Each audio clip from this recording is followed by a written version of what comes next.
Ao me deitar no travesseiro eu me lembro e não consigo acreditar. Em oração eu peço a Deus que os cubram e que estejam em um bom lugar. Destino trágico, triste que condenou 4 famílias ao limite da dor. E num pequeno gesto de carinho cantaremos com amor.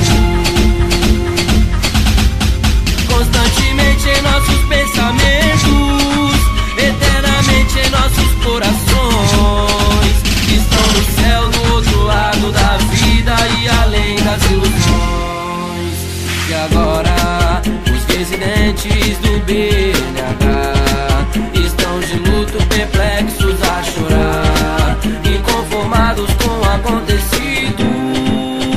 Não sei qual foi o propósito de Deus de levar assim 5 amigos meus. Já faz um tempo e eu não acredito. Meu Deus, como eu queria que fosse um pesadelo. Triste e revoltado eu entro em desespero. Que bom seria se eles voltassem. Eles sim fizeram uma viagem. Eles sim fizeram uma viagem. Meu Deus, como eu queria que fosse um pesadelo. Triste e revoltado eu entro em desespero. Que bom seria se eles voltassem. Eles sim fizeram uma viagem. Eles sim fizeram uma viagem.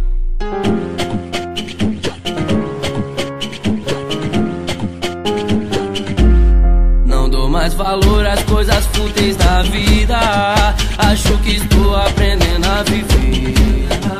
O sofrimento educou minha mente e mesmo assim não consigo entender.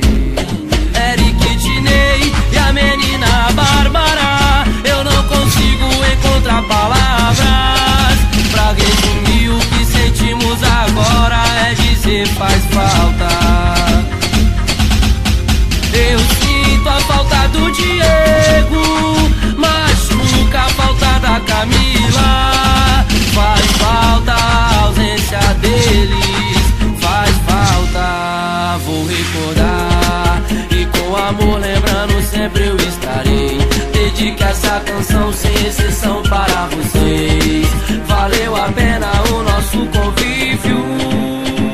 Um dia estaremos juntos, bem lá no céu, no verdadeiro paraíso.